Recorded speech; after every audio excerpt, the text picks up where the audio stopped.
Good morning, everyone. Thank you so much for joining me for rounds today. So as Dr. Chow mentioned, I'll be talking about the use of echocardiography in the evaluation of athletes' heart. So just going over some of the objectives for the presentation, we'll review the mechanisms of normal cardiac remodeling in response to exercise, understand some of the pros and cons of various imaging modalities in evaluating athletes and their cardiac anomalies, assess ways to differentiate what would be normal physiologic remodeling from true cardiac pathology, and review some of the key guideline recommendations for the use of imaging in screening athletes. So the two major resources that have been published on this topic, one comes from the ASC on the left here, and the second is from the European Association of Cardiovascular Imaging. And so much of the information that I'll be presenting has been obtained from these two guidelines.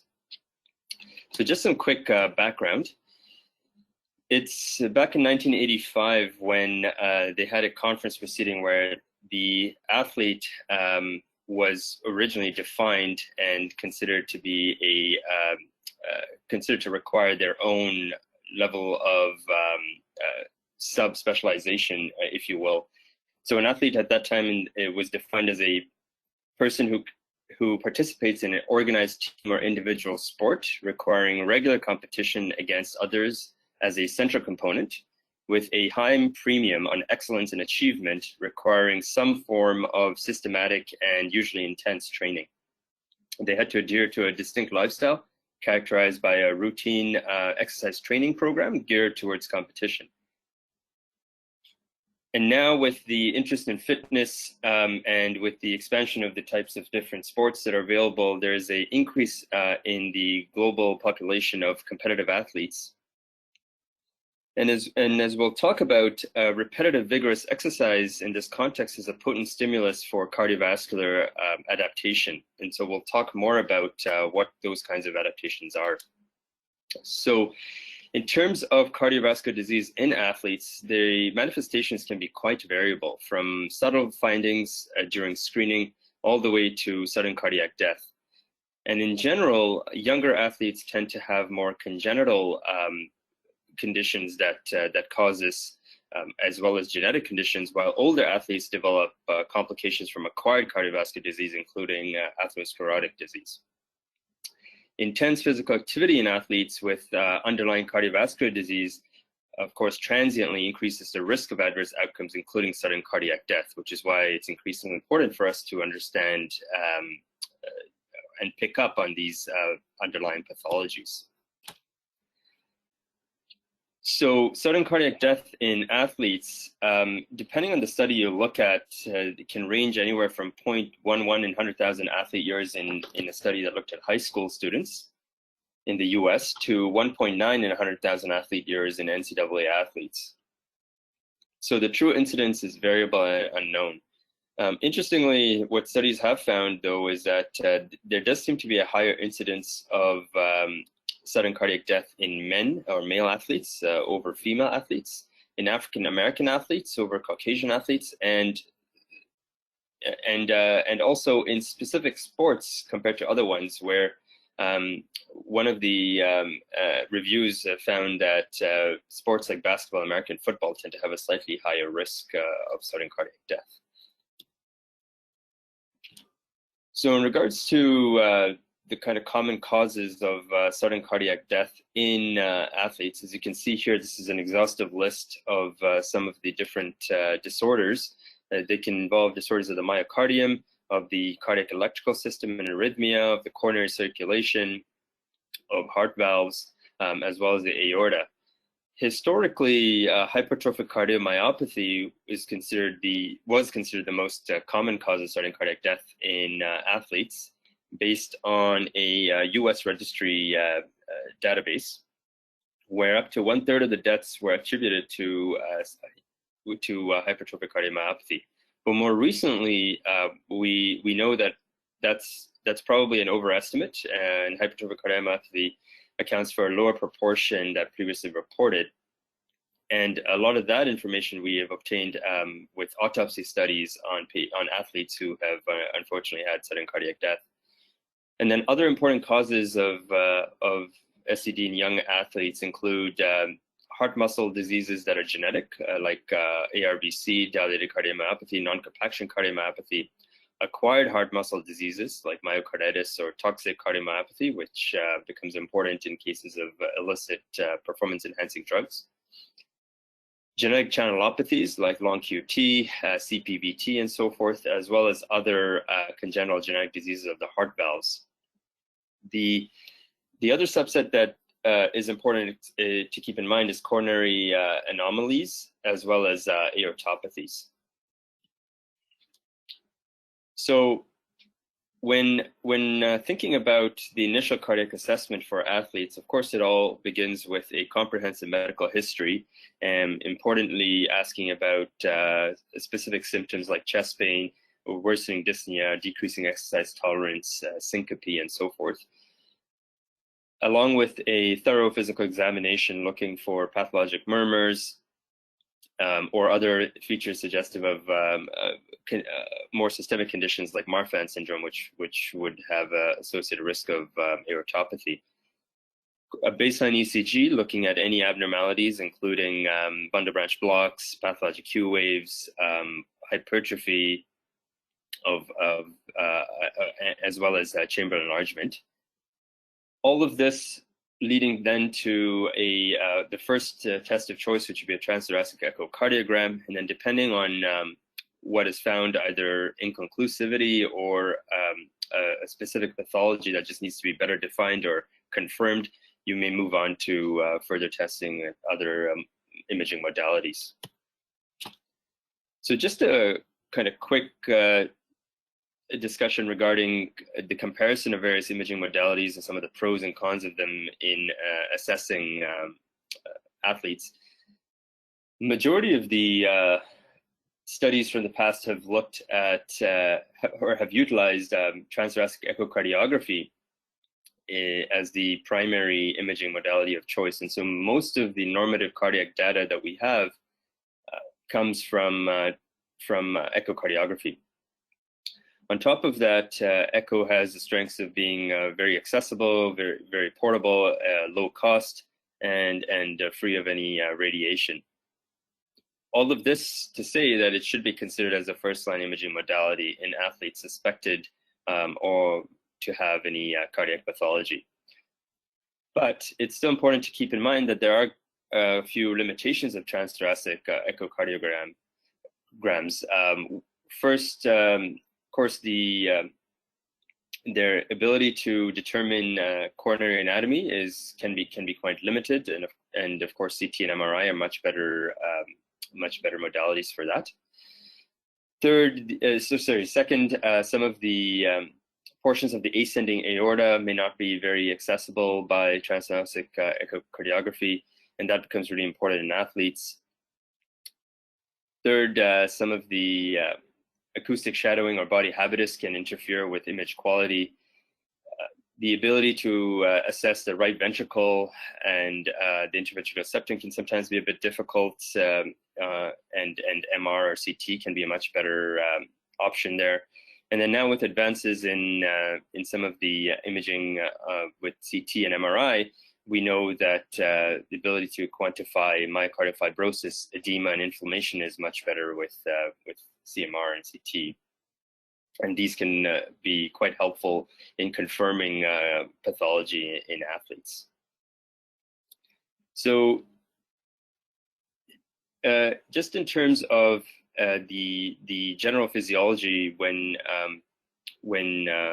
we undergo exercise, so there's a direct relationship between exercise intensity and the body's oxygen demand. We know that we increase our oxygen demand by increasing oxygen uptake, in other words, VO2, until a peak VO2 max. In the healthy person, there's a direct relationship between the ability to increase your oxygen intake with cardiac output.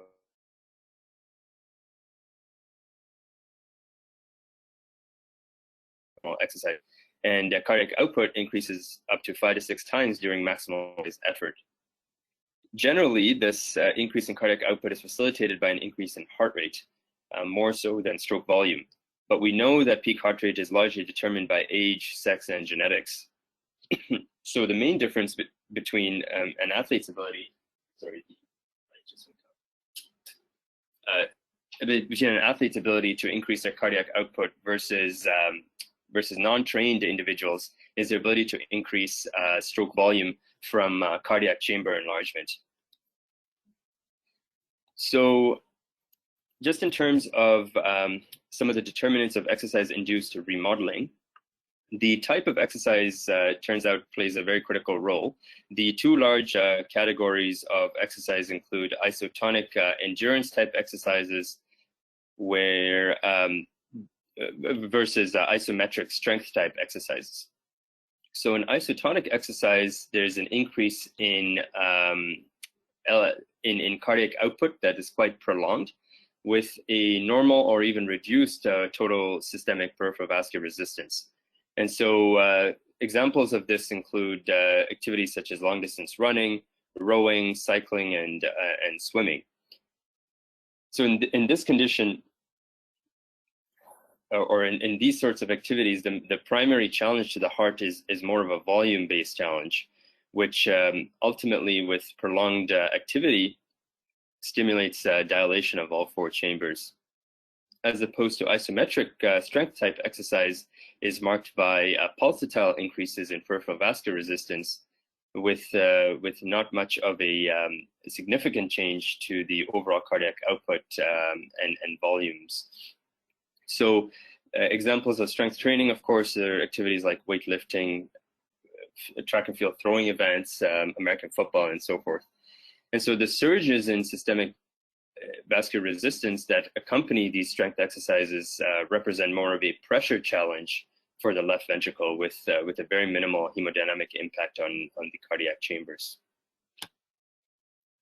So this is just a pictorial representation of some of the other sports that can be included in the power or isometric section. Here are things like we talked about, weightlifting, boxing, and then endurance type exercises, cycling, rowing. And also important to keep in mind that there are several sports that have a kind of a combination of the two. So things like basketball, soccer, tennis have a combined isometric and isovolumetric type of activity. So you may see the changes of both these different types in those types of athletes. The other important factor is sex. So studies comparing males to females found that female athletes typically exhibit quantitatively less remodeling than males. A cross-sectional study of around 600 athletes showed that female athletes had a significantly smaller LV cavity and wall thickness in comparison to their male counterparts.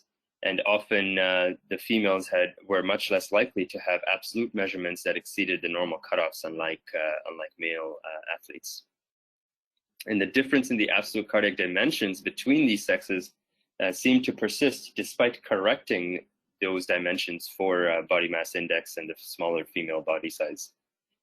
It's not entirely known what is the underlying cause between why females tend to have quantitatively less remodeling than males, but research on this is ongoing. Another factor that can influence the level of cardiac remodeling is ethnicity. So athletes of Afro-Caribbean Black descent tend to have thicker LV walls than Caucasians, but the exact role of ethnicity in determining the effect of cardiac remodeling and the extent of cardiac remodeling remains quite sparse.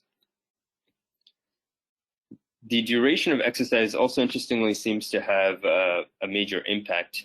So although this was a small study done in middle-aged subjects, it found that this study was looking at middle-aged subjects that are training for a marathon. It found that initially the cardiac remodeling that they found was a change in LV mass and concentric LVH, which then led to a further increase in LV wall thickening during the first 0 to 6 months. But subsequently, with further training, the concentric LVH became more of an eccentric LVH attributable to LV dilation. Similarly, a study looking at college-aged elite male rowers, which of course is a isotonic type of exercise, showed that initially there was an increase in LV chamber size and systolic twist, whereas this then progressed to ultimately causing an increase in LV wall thickness and eccentric LVH with the regression of that systolic LV twist. Other factors that we're beginning to learn more about is genetics and its impact on the extent of cardiac remodeling. So we know that we now know that angiotensin converting enzyme deletions or insertions can affect the amount of LV hypertrophy. And this was found in a study looking at military recruits with polymorphism with either a deletion or the insertion of that gene. As well as the effect of familial hypertension, which are shown to be associated with a higher magnitude and geometry of exercise-induced concentric LV remodeling in normotensive, endurance-trained young youth athletes. And familial hypertension, as we know, is a polygenic trait. So although we know some genes that seem to have an impact, the research on this is still ongoing. So just going to switch over to talking about some of the actual cardiac adaptations to exercise. So firstly, as we sort of briefly discussed, LV dilation is one of the effects that can be seen in athletes. So a study so this is just a table that shows all the major studies looking at this. One of the bigger Italian studies that looked at over 1,000 athletes training in 38 different types of sports found that the LV end diastolic diameter varied in women from 38 to 66 millimeters with a mean of 48, and 43 to 70 millimeters in men with a mean of 55. This is the study I'm talking about here. So the use of normal cutoffs of 55 to 58 millimeters would label 40% of these male athletes as abnormal. Similarly, looking at US university-trained athletes as well, if using our general cutoffs, it would end up labeling about a quarter of those athletes with LV dilation. So the important takeaway point is that the use of cutoff values alone for LV end diastolic diameter or end diastolic volume may not really be used to establish or exclude the presence of pathologic cardiomyopathy.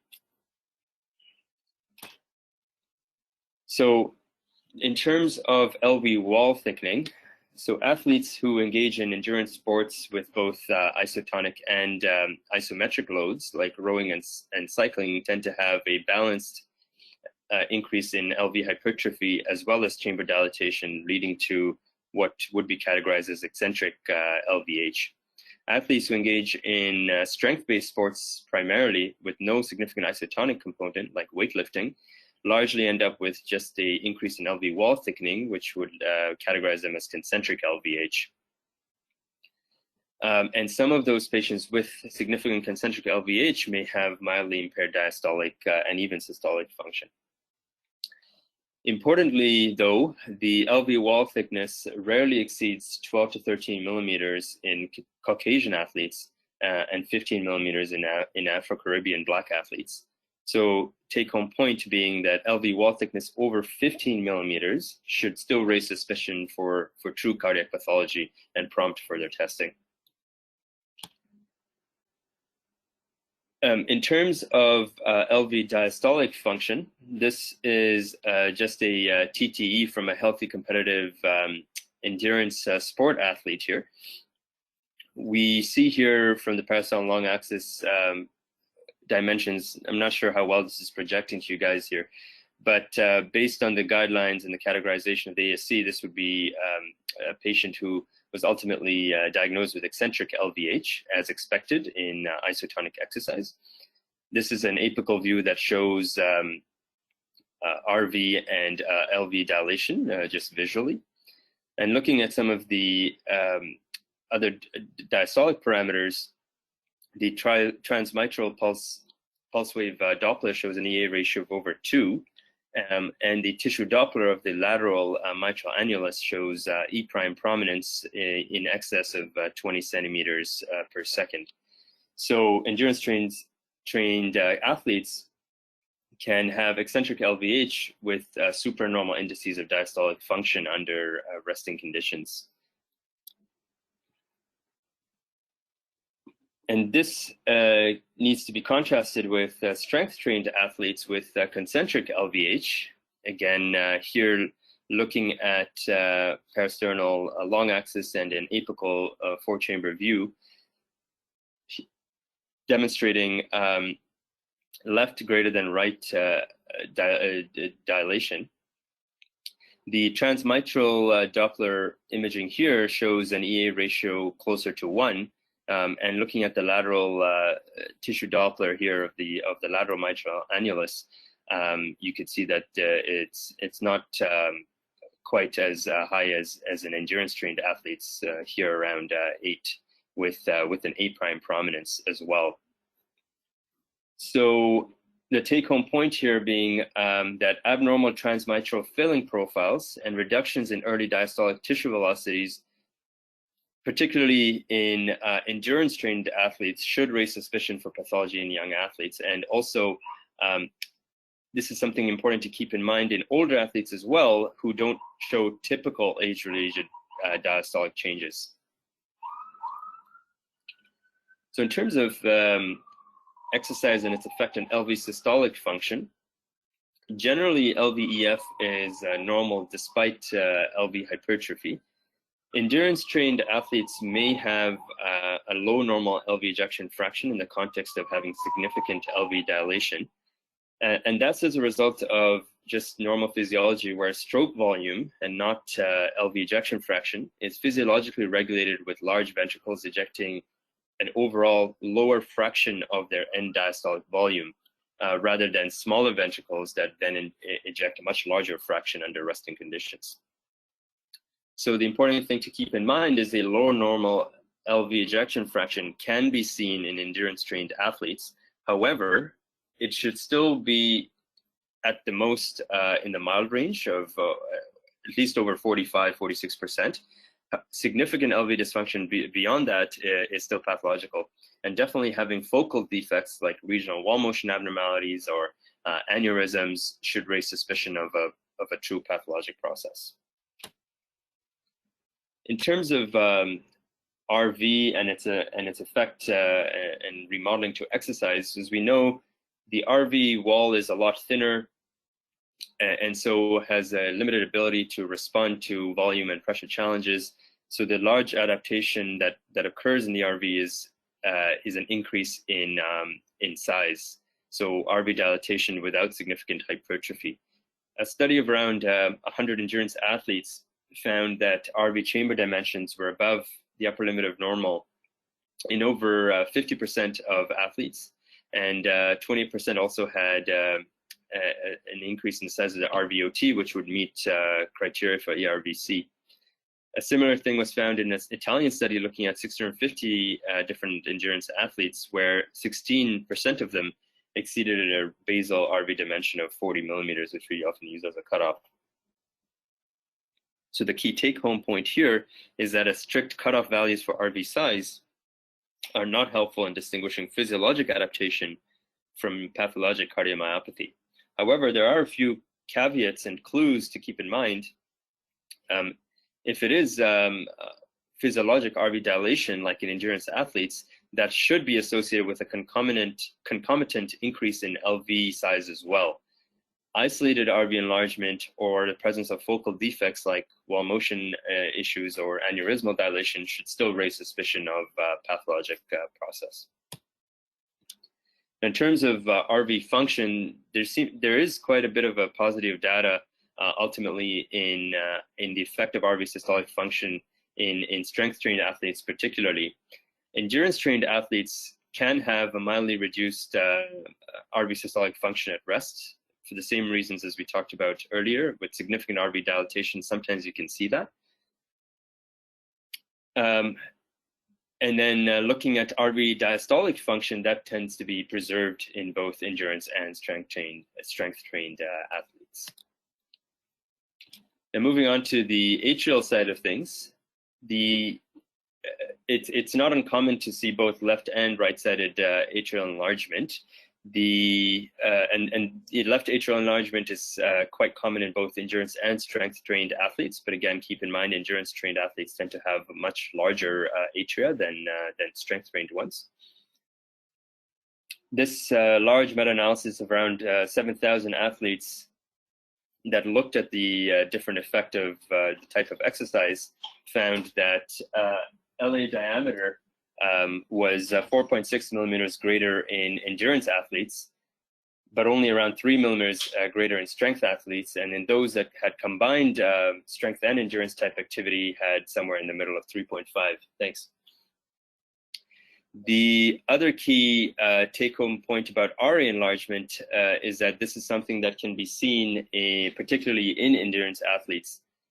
The effect of exercise on atrial function, however, remains a bit unclear. One of the studies I found did show that left atrial global peak longitudinal strain and peak atrial contraction strain was significantly reduced after prolonged training. But then another study found that when we're comparing athletes to sedentary controls, there was no real difference in their atrial longitudinal strain. So unclear exactly what the true effect is. So moving on to aortic adaptations to exercise. There's sort of inconclusive data as to whether strength or endurance-based training have differential effects on ascending aortic size. However, studies demonstrate that overall, physiologic remodeling with exercise leads to larger aortas in comparison to sedentary controls. So one analysis that looked at a large over 1,000 cohorts of young athletes found that on average, the athletes had 3.2 millimeter increase in the diameter of their sinus of Valsalva and 1.6 millimeters of the aortic annulus compared to sedentary controls. And an NBA study that looked at this as well found that NBA athletes also had larger aortas and aortic dimensions, but there was a plateauing effect seen between their aortic dimensions and body size at the extremes of height, with even the tallest male athletes over 7 feet tall rarely exceeding the cutoff of 40 millimeters. And looking at the prevalence of what we typically call dilated aorta of concern of over 40 millimeters in males or even 34 millimeters in females, the prevalence of that in athletes is it's still very low of 0.5 to at the most 2%. So key take-home point here is that an absolute aortic sinus or ascending aortic dimension of over 40 millimeters in males or even 34, 35 millimeters in females should still prompt consideration of a true aortic pathology and imaging with either CT or MRI. So now just shifting towards differentiating some of these physiologic adaptations we talked about with true cardiac pathology. When we think about comparing the two, there are what's considered 4 major gray zones that are conditions where it becomes difficult to ascertain whether this is a true physiologic, whether this is a physiologic adaptation that is normal, or is it a true cardiomyopathy that's causing this? So the ASC talks about 4 major types of gray zones: the thick LV wall, and differentiating that from conditions like hypertrophic cardiomyopathy, hypertensive heart disease, anabolic steroid use, infiltrative diseases, and so forth. Dilated LV chambers that need to be differentiated from dilated cardiomyopathies, either idiopathic familial or toxic ones, chronic myocarditis, tachyarrhythmia mediated, valvular heart disease mediated. And then in terms of RV chamber dilation, differentiating that again from toxic cardiomyopathies or arrhythmogenic cardiomyopathies. And then hypertrabeculation, which can be seen in as a normal physiologic adaptation in athletes, differentiating that from conditions like non-compaction cardiomyopathy.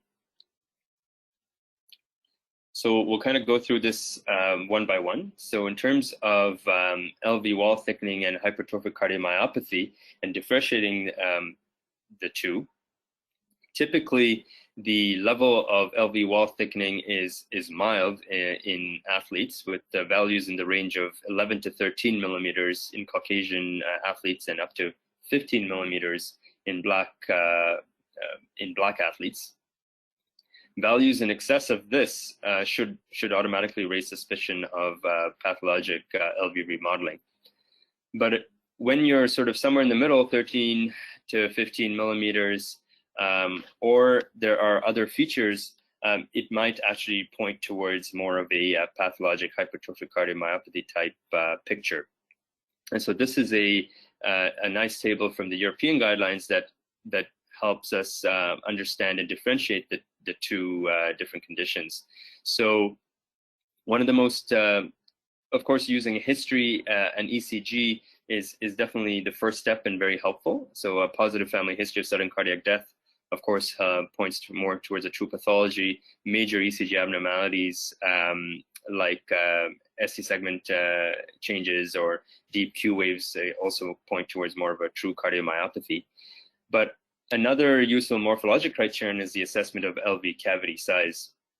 So athletes in the gray zone typically show an enlarged LV cavity with end diastolic diameter over 54 millimeters, while hypertrophic cardiomyopathy patients or athletes largely have a smaller cavity. So as a general rule, physiologic LV hypertrophy or athlete's heart should be associated with LV dilation in an eccentric pattern, particularly in endurance-trained athletes. Segmental LV hypertrophy is another useful parameter. So athletes tend to have very little difference in the dimension between the thickest and thinnest part of their LV wall, so less than 2 millimeters, whereas hypertrophic cardiomyopathy patients can have a significant difference between the thickest part of their LV to the thinnest part of the LV. So that could be quite helpful. The LV geometry is, of course, normal in athletes where the mitral valve is normally located and there's usually no underlying valve disease, whereas hypertrophic cardiomyopathy patients can have mitral chordae elongation, systolic anterior motion, outflow tract obstruction, all of that, again, more pathologic in nature. The other thing that can be helpful is diastolic parameters, wherein abnormal LV diastolic relaxation with septal velocity less than 8 or an EA ratio less than 1 can point more towards hypertrophic cardiomyopathy. And then cardiac MRI and the use of late gadolinium enhancement can also be very helpful in that if there is late gadolinium enhancement suggestive of focal fibrosis, then that again points more towards a true cardiac pathology. Another helpful maneuver to do is, when in doubt, you can also ask athletes, if possible, to undergo a detraining protocol where they basically don't train for up to 3 months. And then you can repeat their cardiac testing and see if they've had any regression in the level of LV thickness. If there is regression, it points more towards a physiologic adaptation. So as they stop training, it starts to regress. Versus in hypertrophic cardiomyopathy patients, of course, with detraining, there'd be no major impact in their LV wall thickness. So this here is just a transthoracic echocardiogram from an athlete who was referred for hypertrophic cardiomyopathy as a presumptive diagnosis. This is just more to point out the importance of measuring the septum accurately, particularly in cases where there is asymmetric septal hypertrophy. Looking at what was originally measured here, which is in red, they measured at 16 millimeters. As you can see on the left, that involves part of the right ventricular trabeculae, which of course is an inaccurate measurement, which would grossly overestimate their LV mass. This here is just a similar, the exact same patient, pastoral short axis view, same thing here, looking at what could be measured to include the RV trabeculae would be a gross overestimate. And so it's important to keep in mind that you're measuring the true LV wall thickness.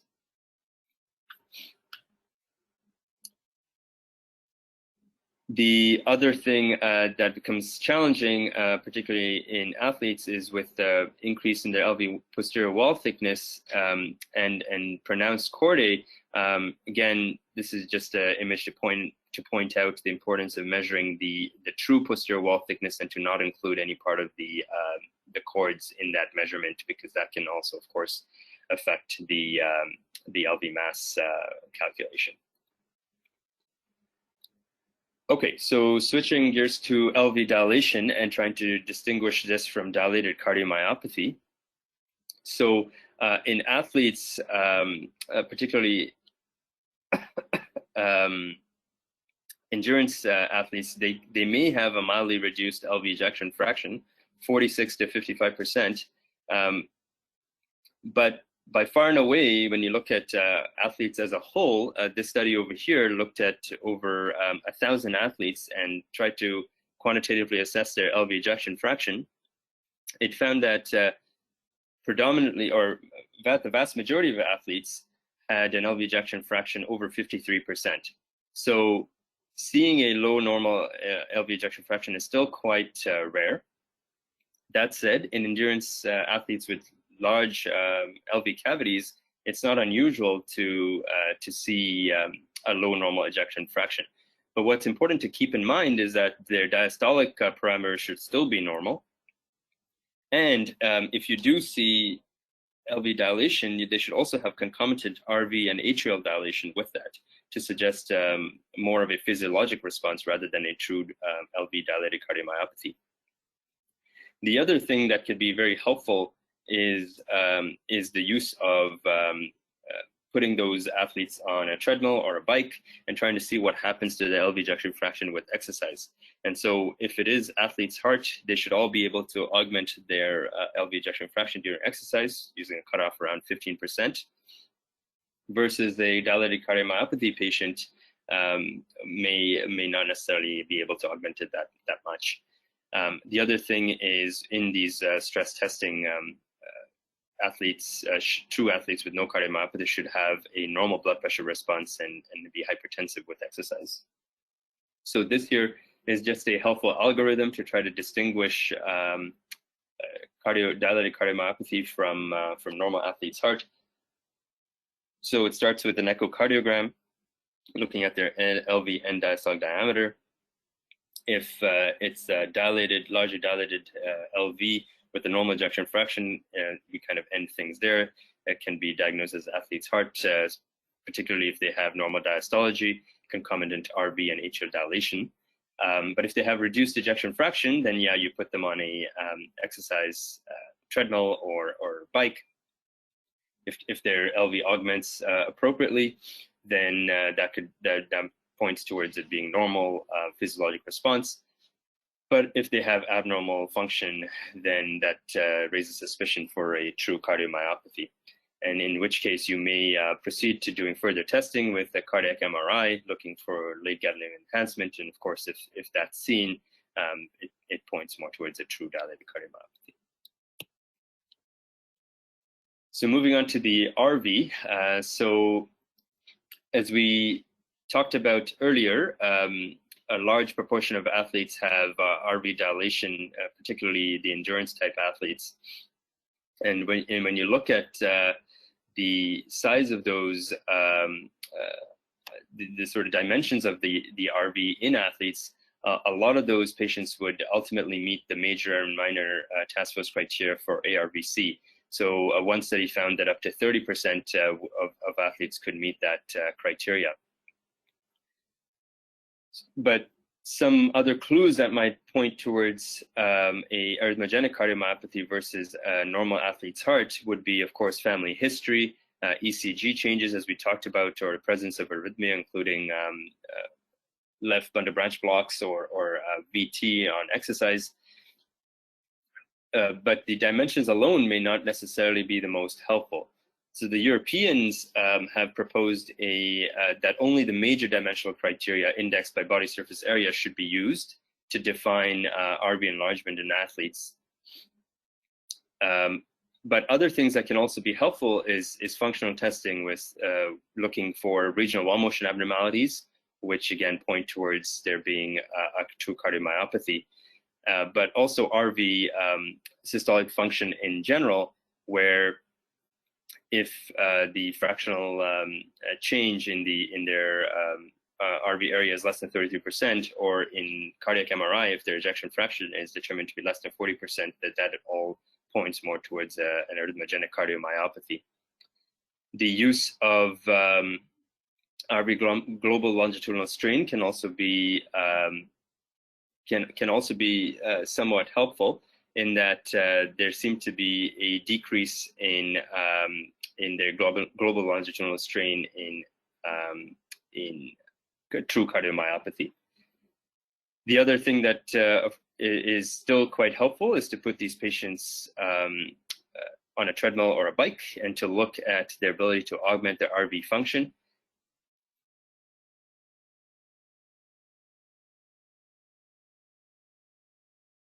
Functional value. Athletes with subclinical arrhythmogenic cardiomyopathy may have volumetric or functional values within normal at rest.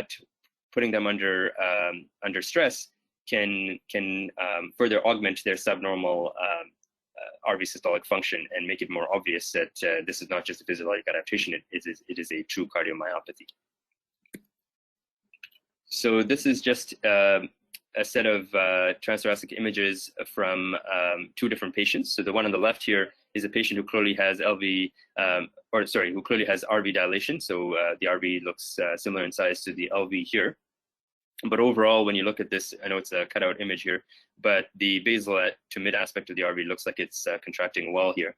Versus on the right side, we don't really see the RV all that well, but from what we can tell, it doesn't look entirely normal there, which should in and of itself raise suspicion for there being a possible underlying cardiomyopathy. So we do, one of the helpful things to do is to send these patients for an MRI. So that first patient who underwent MRI testing, this is their image that shows normal biventricular, mildly dilated biventricles with a smooth, minimally trabeculated RV wall here with no major focal abnormalities, versus the other patient where we weren't really sure and may have some RV dysfunction. And the MRI actually shows some sacculation, but also shows focal aneurysmal dilation here of the mid to distal RV free wall. And ultimately, this patient was then diagnosed with further confirmatory testing with ARVC. So moving on to the other gray zone of hypertrabeculation.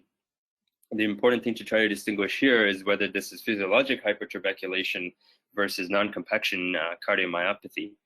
So some of the more current echocardiographic criteria for non-compaction cardiomyopathy looks at the ratio between the non-compacted to compacted myocardium, and a ratio of over 2 suggests non-compaction cardiomyopathy.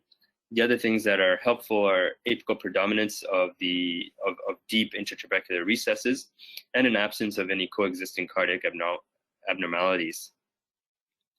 When looking at asymptomatic athletes, a large study of 1,000 athletes found that 18% of them had hypertrabeculation. And when looking at how many of them fulfilled this criteria for non-compaction, up to 8% of them would then be diagnosed as non-compaction cardiomyopathy, particularly higher levels of hypertrabeculation seen in Black athletes. We know from other studies as well that normal physiologic changes to an increase in cardiac preload leads to hypertrabeculation. So in patients with chronic heart failure, chronic anemia, or even in pregnancy with the prolonged period of time with an increase in cardiac preload can lead to hypertrabeculation as a normal response in all of these types of conditions. But none of those are obviously abnormal. So when trying to delineate whether the hypertrabeculation is within normal or whether it may point towards a hidden non-compaction cardiomyopathy, again, we turn towards a very similar approach. So family history, symptoms, all point more towards a true cardiomyopathy. Reduction in the LV systolic function may again be more indicative of a cardiomyopathy.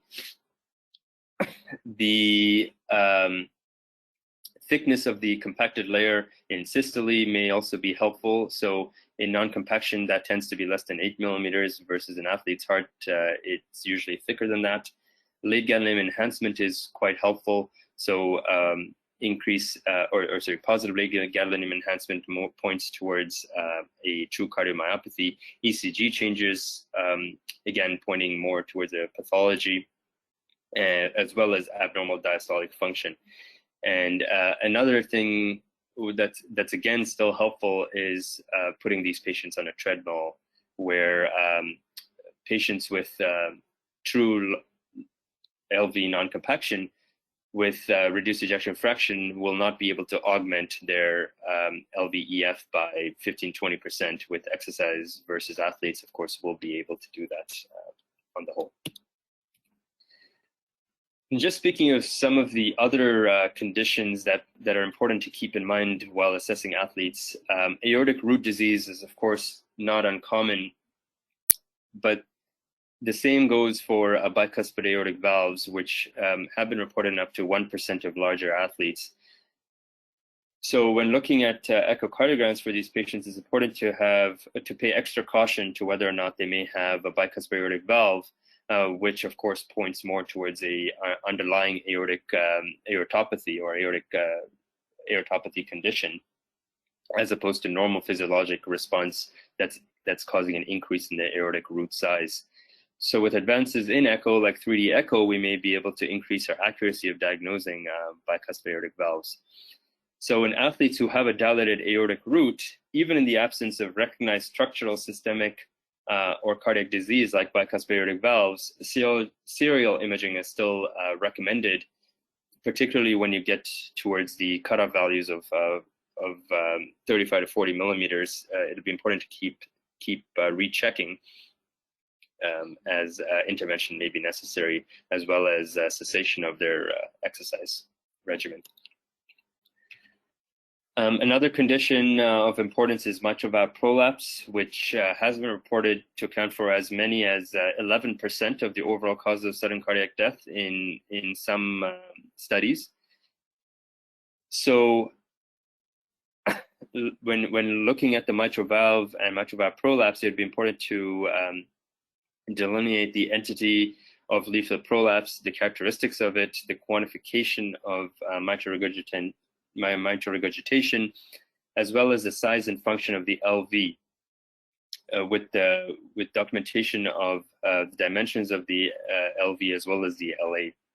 And in the presence of LV dilation, like in endurance type athletes, the impact of mitral regurgitation must be interpreted within that context. So if the patient is known to be somebody partaking in a lot of endurance type activities, then the LV dilation may just be a physiologic response and not a result of the MR from mitral valve prolapse, particularly in cases of mild MR.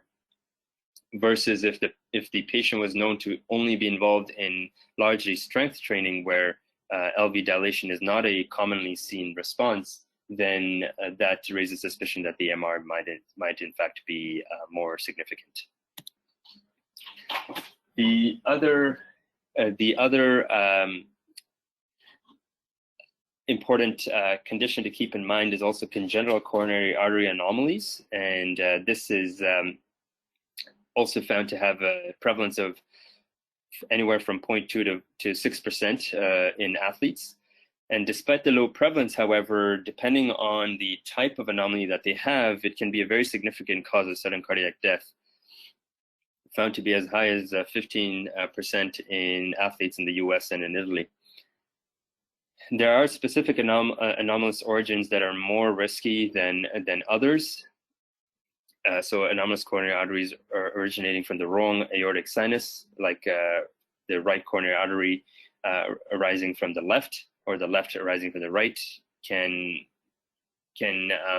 ultimately, depending on the course of the anomaly, whether it's pre-pulmonic, retroaortic, interatrial, can have a difference in the likelihood of causing sudden cardiac death or major catastrophic events, with interarterial course being the most risky. This is just a algorithm that can help us further diagnose or confirm these or pick up on these congenital coronary artery anomalies. So the first step is still echocardiography to assess LV function, and many cases to look for the coronary artery origin, with fine-tuning of specific imaging angles. Some studies have found that you can often see the ostium and proximal course of the left main artery under RCA in over 80% of athletes. So still important to try to look for that origin for these coronary arteries. Of course, if you're unable to visualize that, or if there's ongoing clinical concern, then you can proceed to further testing with CT or MRI. And of course, if that's found that the anatomy is normal, you can stop there. But if there is concern of an abnormal anatomy, then further functional assessment is recommended, including FFR, to look for levels of ischemia, particularly with exercise. So this is just an image from an athlete that presented with chest pain and near syncope. This is a image from the parasternal short axis, showing the takeoff of the left main coronary artery.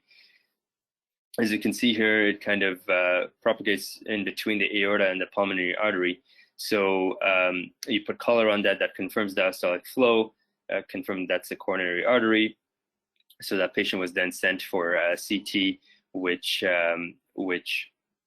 confirmed the suspicion of a high-risk anomalous left coronary artery, ultimately leading to intervention and an explanation for the patient's chest pain with exertion.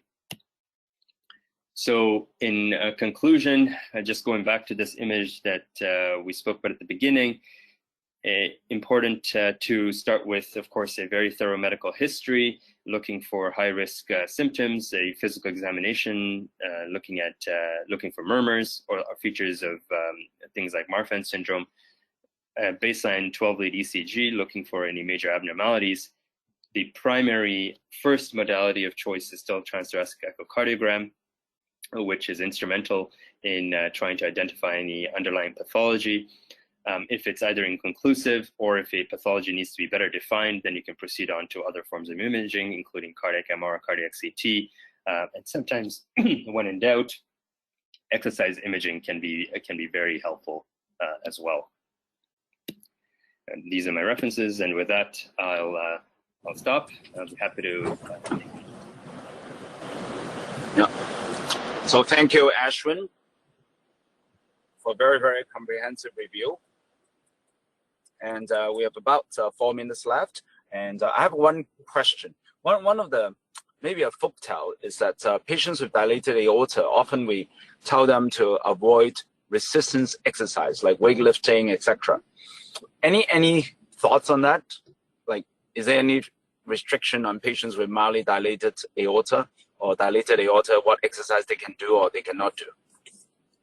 Yeah, so looking at some of the European and even the American guidelines, they do still recommend, of course, it's a case-to-case basis recommendation, but they state that serial imaging would be important to ensure that ongoing exercise is still safe. So if there's rapid progression, then that would point towards asking them to stop, particularly when they're getting towards more of the cutoff values, so closer to 40 millimeters. There are recommendations that high-risk strength training with large increases in the total peripheral vascular resistance, like strength training, would not be recommended. And so that's what I found from some of the guidelines. Any other questions?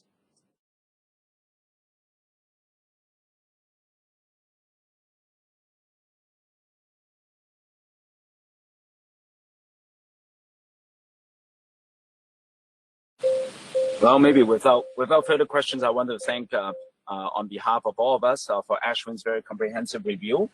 And this is very, very useful for us in our day-to-day practice. Thank you.